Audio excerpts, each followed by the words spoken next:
Bienvenue à cette formation sur la programmation en Python. Alors, nous allons vous introduire, je dis nous, mais je suis seul, alors je vais vous introduire et vous enseigner comment démarrer avec Python. Alors, ceci se veut une capsule d'introduction pour débutants et puis je vais vous enseigner comment on fonctionne quand on veut programmer en Python et en fait l'orienter objet un peu en même temps, puisque Python est un langage de programmation orienté objet. Vous allez voir à l'occasion OOP qui veut dire Oriented Object Programming. Alors, c'est un peu le cas de Python, même si on peut faire un peu de linéaire, mais principalement utilisé pour la programmation orientée objet. Alors, je vous préviens que Python, ce que je vais présenter ici dans la vidéo, vous pouvez le faire sur votre Windows. Vous pouvez également le faire sur un Linux. Mais pour la présentation courante, je vais le faire sur Termux, un émulateur Linux qui roule sur Android. Pour ceux et celles, entre autres, un jeune étudiant du Nigeria qui m'a contacté et avec qui j'ai parlé aujourd'hui. Il aimerait bien apprendre Python. Son laptop, la batterie ou la pile n'est pas toujours chargée. Donc, certains n'ont pas toujours l'électricité, une électricité stable. Certains n'ont pas de laptop, pas de PC. Beaucoup ont un cellulaire et aimeraient bien apprendre à programmer sur un cellulaire.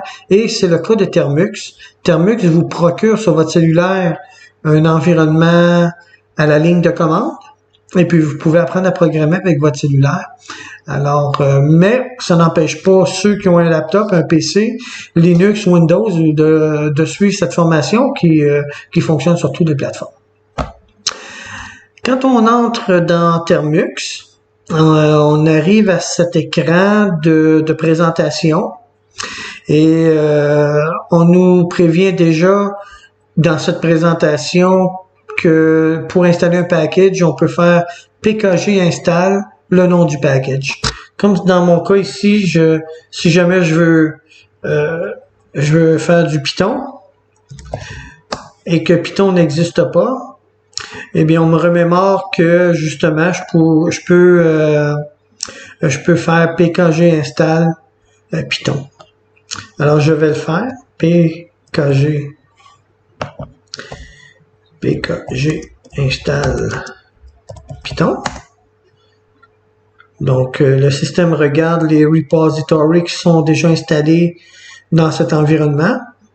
C'est un environnement vanille là, qui n'a pas été customisé ou qui n'a pas été personnalisé. J'ai déjà installé un petit programme qu'on pourra regarder ensemble. Je me suis inspiré des systèmes de loterie pour faire cette présentation. Les loteries, c'est un peu connu un peu partout dans le monde. Il en existe dans presque tous les pays du monde.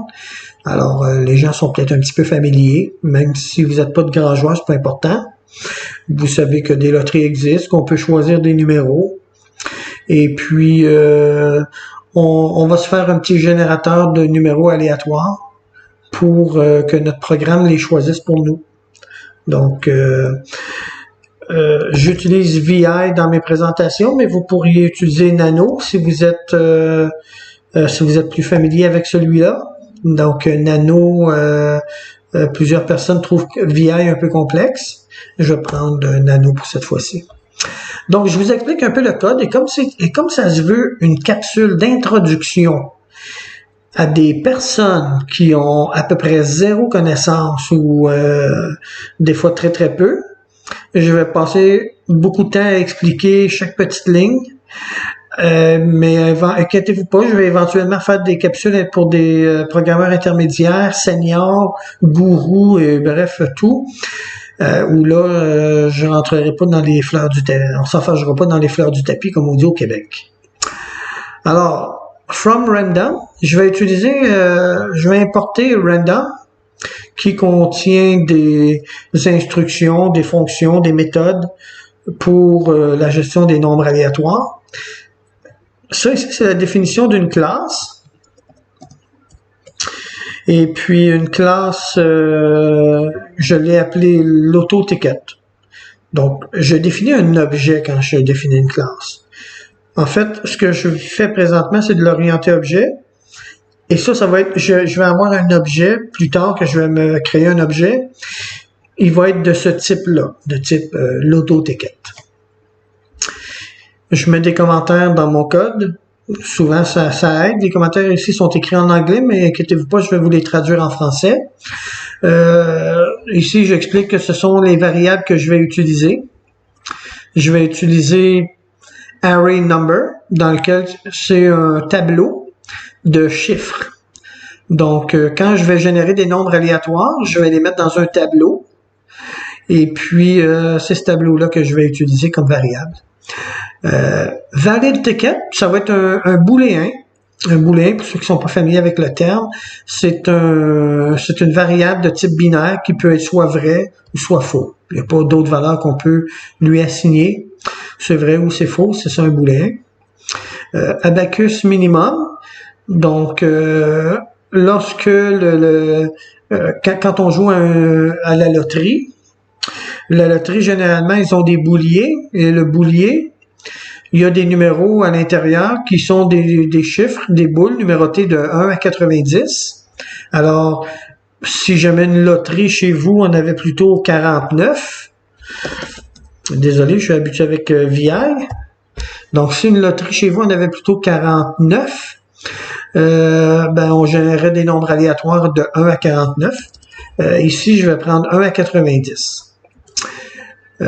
Même chose que lorsqu'on joue sur on parie $1 ou un franc sur un billet de loterie.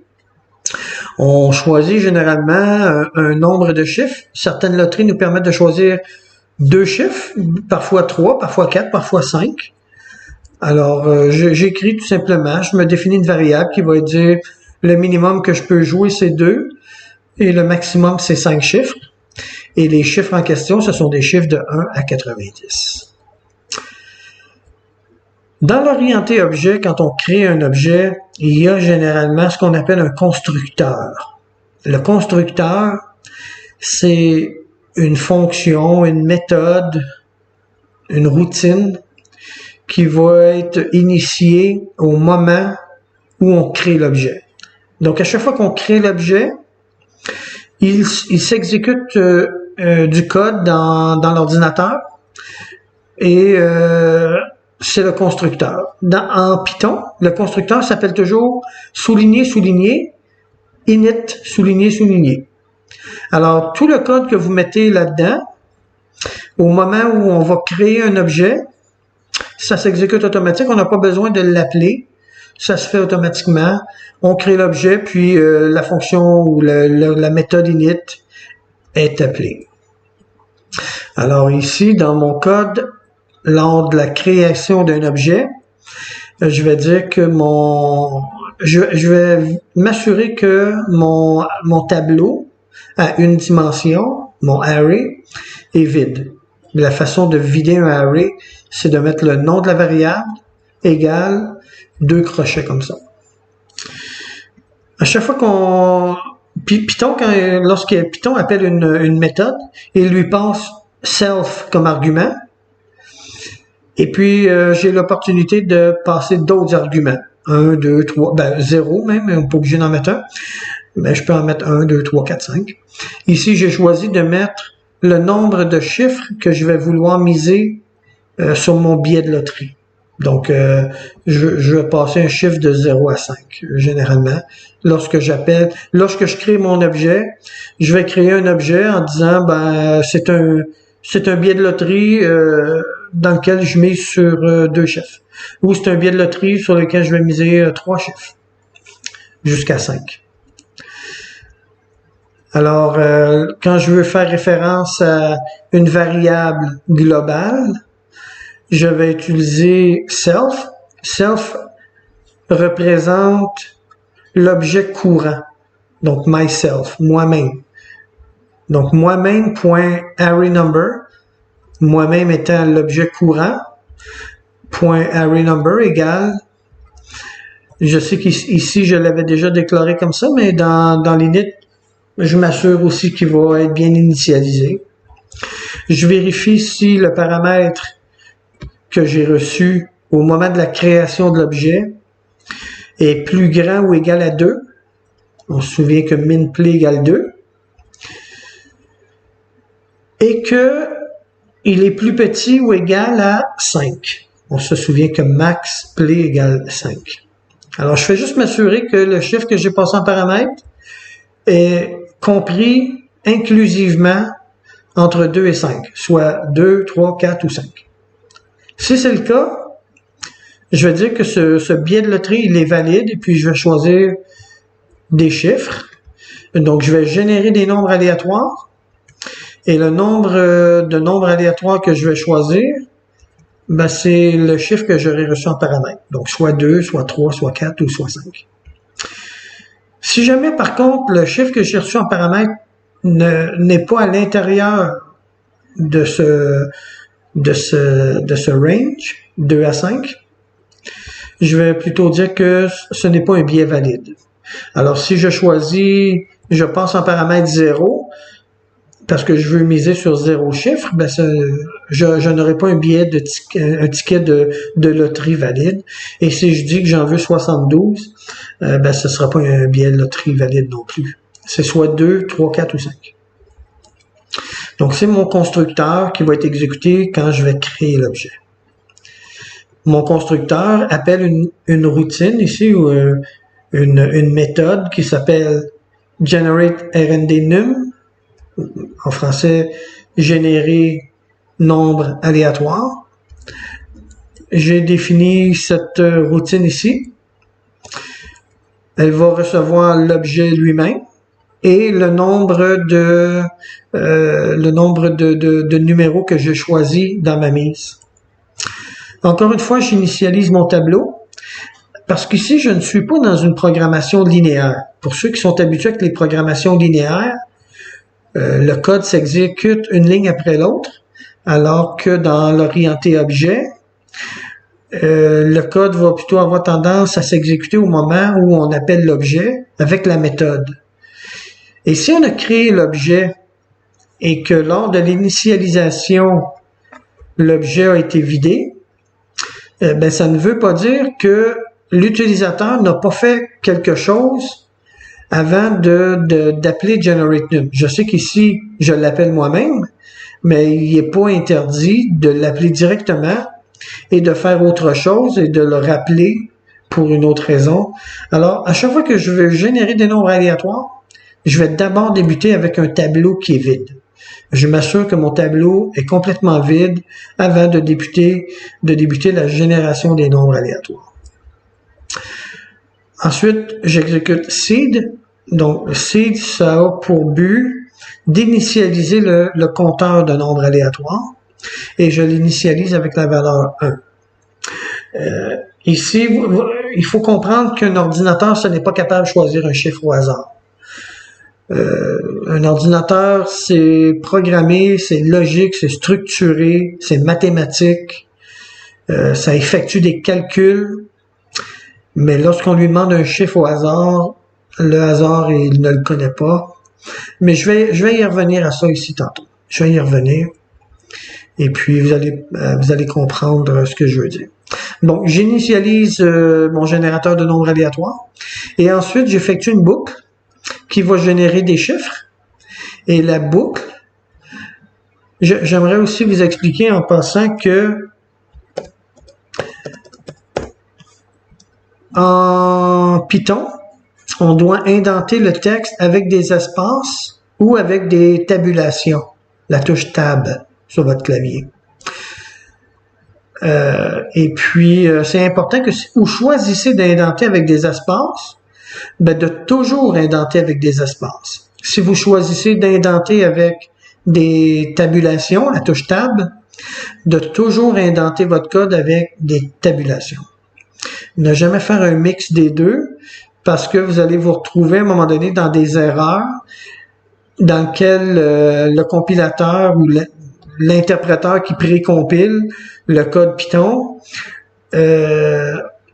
a de la difficulté à savoir si le code qui suit fait partie de la boucle ou pas. Et puis là, ça devient compliqué. Donc, prenez toujours des espaces ou prenez toujours des tabulations. C'est pas important lequel vous choisissez. Choisissez celui avec lequel vous êtes à l'aise, mais restez-y. Pour le code ici, j'ai choisi des espaces. Je vais donc faire une book for. Pour ceux qui sont pas familiers, une book for, c'est une book, premièrement. Ça permet d'exécuter du code, le code qui suit ici, plusieurs fois, sans qu'on ait à réécrire le code à chaque fois. Alors, je sais que je veux générer 2, 3, 4 ou 5 nombres aléatoires.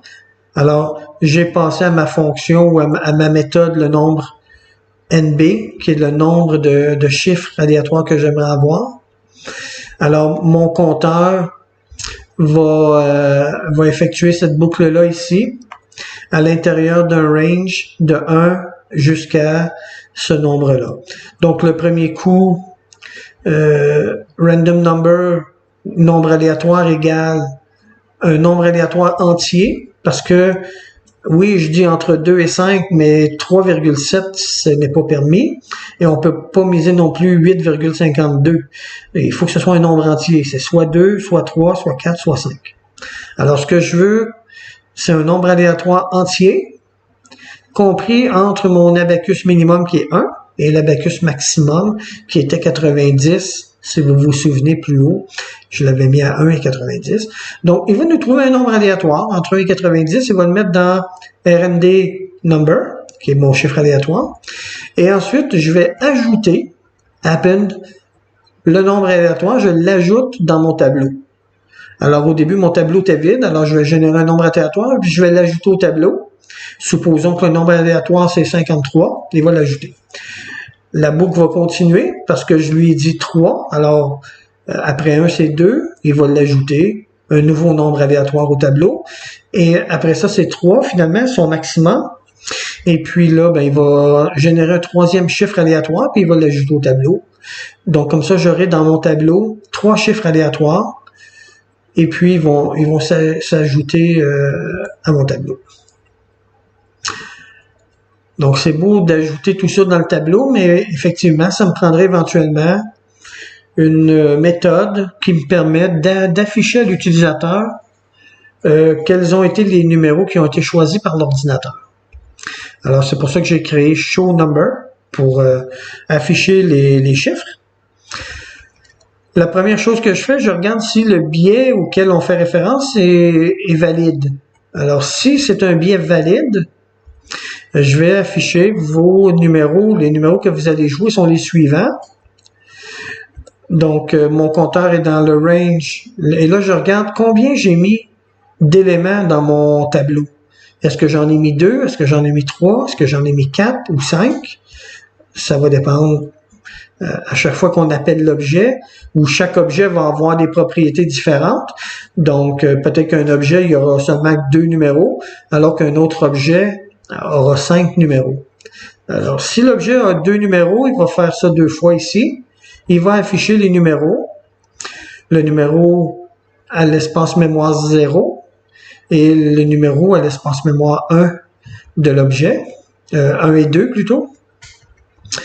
Et puis, je remplace le caractère de fin de ligne par un espace parce que je veux pas que mes numéros soient écrits un en dessous de l'autre. Je préfère qu'ils soient écrits un après l'autre. Donc, je vais changer de ligne seulement après. Donc, j'affiche mes numéros un à côté de l'autre, puis je vais changer de ligne plus tard.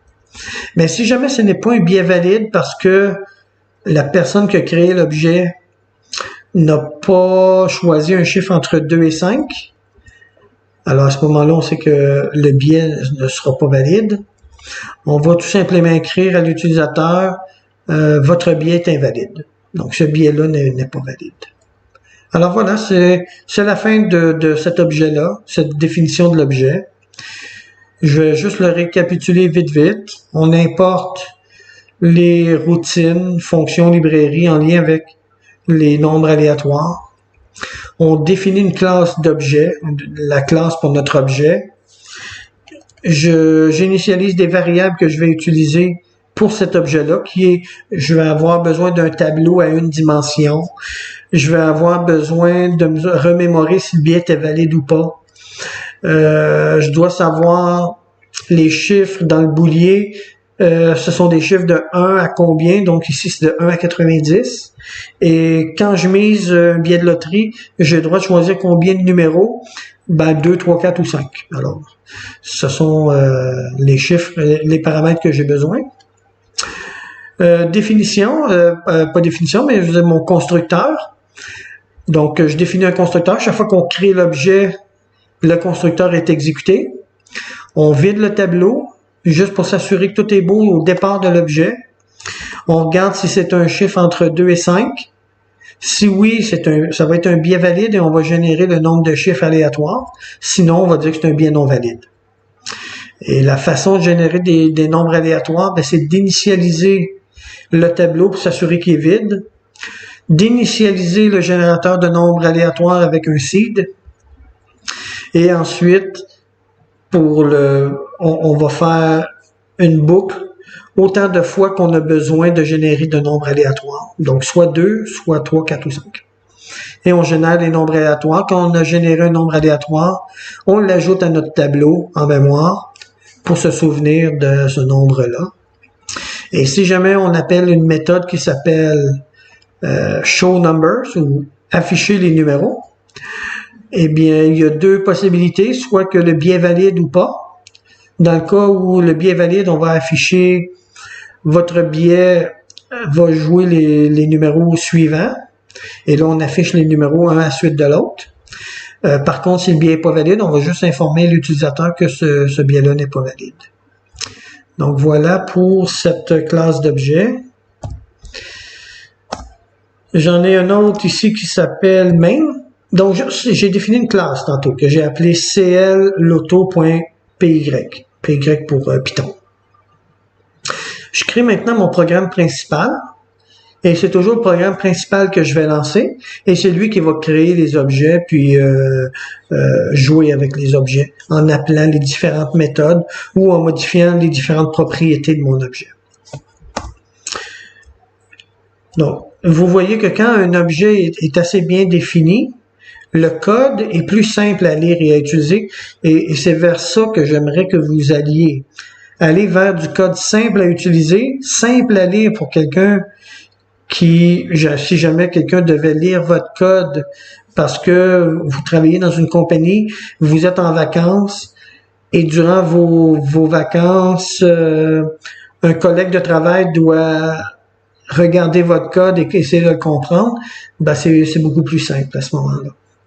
Alors, j'inclus la classe Loto que j'ai fait tantôt, donc je l'inclus dans mon programme principal.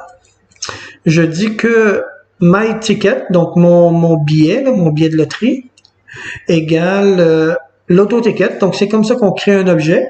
Et je passe comme paramètre 2, parce que je veux que quand je vais créer cet objet-là, de l'auto-ticket, qu'il y ait 2 chiffres sur ce billet-là.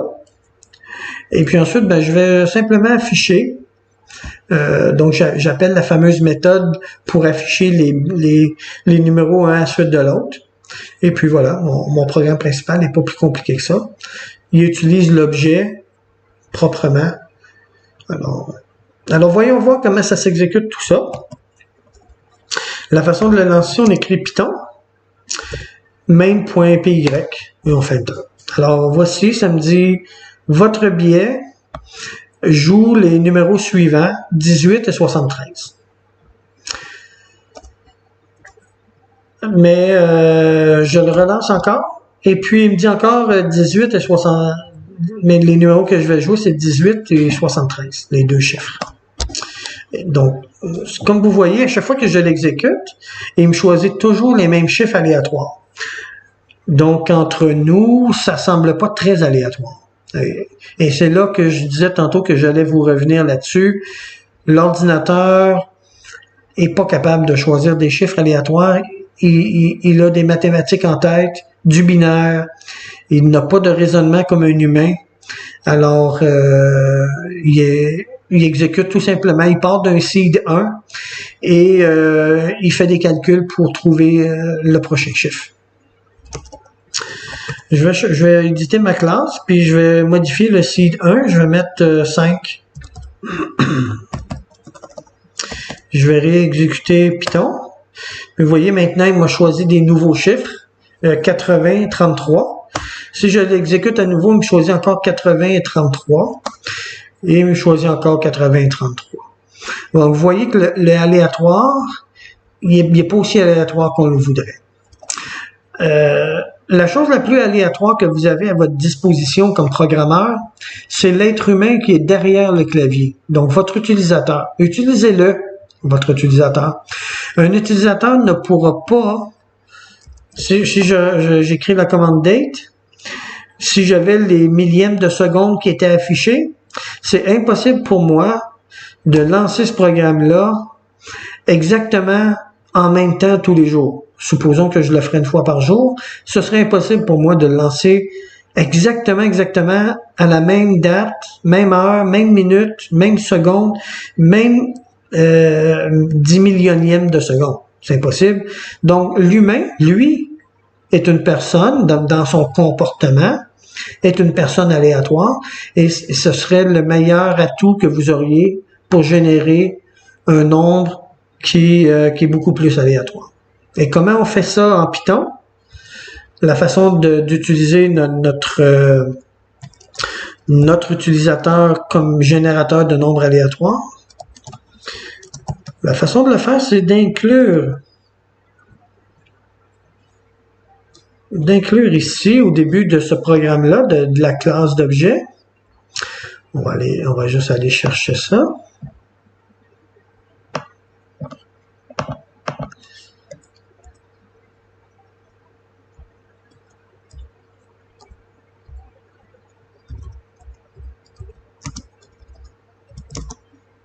Je vais inclure de date time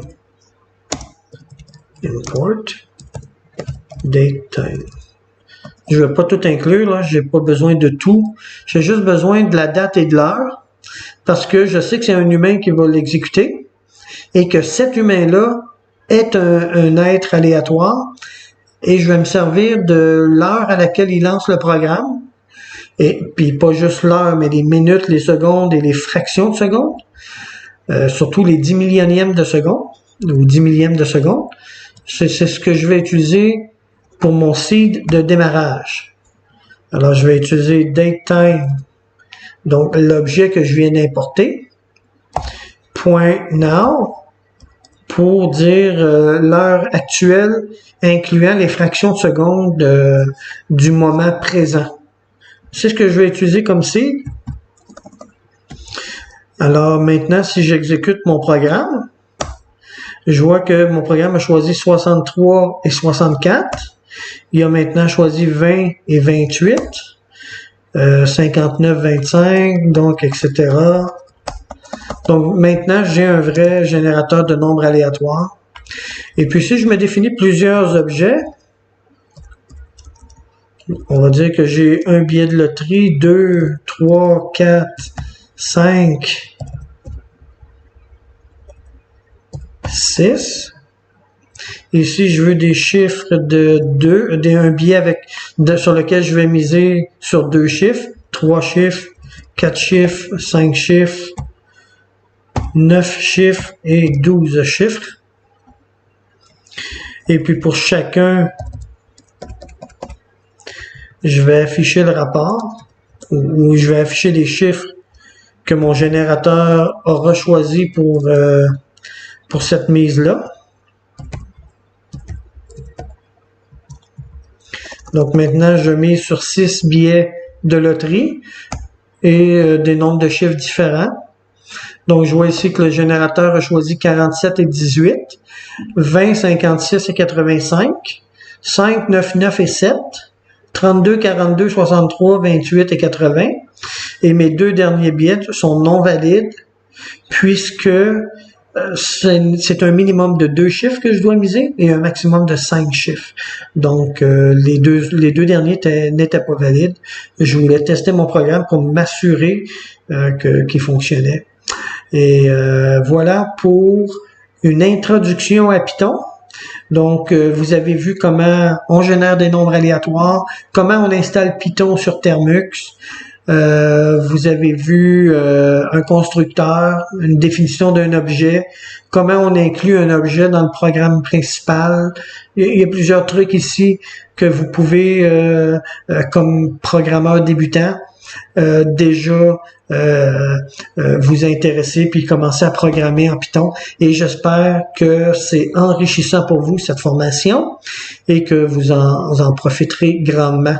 Je vous souhaite une bonne fin de journée et à la prochaine.